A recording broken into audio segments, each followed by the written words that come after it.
भारत रत्न और संविधान निर्माता डॉक्टर भीमराव अंबेडकर जी की जयंती के अवसर पर भाजपा 13 अप्रैल से लेकर 24 अप्रैल तक सम्मान समारोह आयोजित कर रही है। इसको लेकर बुधवार को जिला भाजपा कार्यालय में एक पत्रकार वार्ता आयोजित की गई, जिसमें पूर्व विधायक ने भारतीय संविधान और आरक्षण को लेकर फैलाई जा रही भ्रांतियों को लेकर कांग्रेस पर जमकर निशाना साधा। सेवा पखवाड़ा के बाद अब भाजपा द्वारा 13 से 24 अप्रैल तक बाबा साहेब अंबेडकर के सम्मान में कार्यक्रम आयोजित किया जा रहा है। इसको लेकर बुधवार को जिला भाजपा कार्यालय में पूर्व विधायक ने एक पत्रकार वार्ता ली। उन्होंने कहा कि कांग्रेस ने पीढ़ी दर पीढ़ी आरक्षण का विरोध किया। 55 साल तक कांग्रेस ने शासन किया। इस दौरान संविधान के मूलभूत सिद्धांत का पालन नहीं किया। जवाहरलाल नेहरू ने काका कालेकर समिति के प्रस्ताव को खारिज किया। राजीव गांधी ने 3 मार्च 1985 को एससी आरक्षण पर टिप्पणी कर कहा कि बुद्धुओं को बढ़ावा नहीं देना चाहिए। कांग्रेस ने हमेशा तुष्टीकरण की राजनीति की। अंबेडकर ने धर्म के आधार पर आरक्षण नहीं दिया, लेकिन कांग्रेस ने ऐसा नहीं किया। तमिलनाडु में 4.5% आरक्षण दिया। राहुल गांधी से कोई पूछे कि आपने संविधान पढ़ा क्या, तो मुझे नहीं लगता कि जवाब हाँ में मिलेगा। भारतीय जनता पार्टी राष्ट्रीय स्तर पर 13 अप्रैल से लेकर 24 अप्रैल के मध्य पूरे देश में बाबा साहेब भीमराव अंबेडकर सम्मान समारोह का आयोजन कर रही है। उसी परिप्रेक्ष्य में आज की प्रेस वार्ता थी।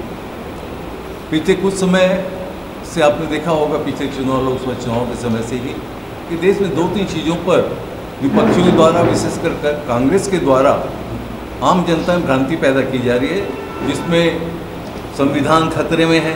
लगातार ये कहना, भारतीय जनता पार्टी आएगी तो आरक्षण समाप्त कर देगी, ये कहना। और अभी कुछ समय पहले ही कांग्रेस के एक कार्यक्रम में और डॉक्टर अंबेडकर के बारे में उन्होंने कहा कि डॉक्टर अंबेडकर ऐसे थे, हमारे थे, वो थे। तो भारतीय जनता पार्टी बताना चाह रही है कि कांग्रेस का रुख क्या रहा है। जैसे आरक्षण की बात करें तो आरक्षण के संबंध में नेहरू जी ने 1956 में काका कालेलकर की रिपोर्ट आई थी ओबीसी के आरक्षण के संबंध में, उनमें नेहरू जी ने उसको नकार दिया। 1961 में नेहरू जी ने देश के सभी मुख्यमंत्रियों को, और उस समय हिंदुस्तान के हर प्रांत में कांग्रेस की सरकार थी, विरोधी दल की सरकार नहीं थी। तो 1961 में सभी मुख्यमंत्रियों को नेहरू जी ने चिट्ठी लिख करके कहा था कि आरक्षण से अक्षमता और दोयम दर्जे का मानक पैदा होता है। राहुल गांधी ने भी अपनी हाल के अमेरिका यात्रा में कहा कि हम आएंगे तो आरक्षण हटा देंगे। ओबीसी का आरक्षण इनने लागू नहीं किया। इंदिरा जी के समय में रिपोर्ट आ गई थी, लेकिन ओबीसी का आरक्षण इनने लागू नहीं किया।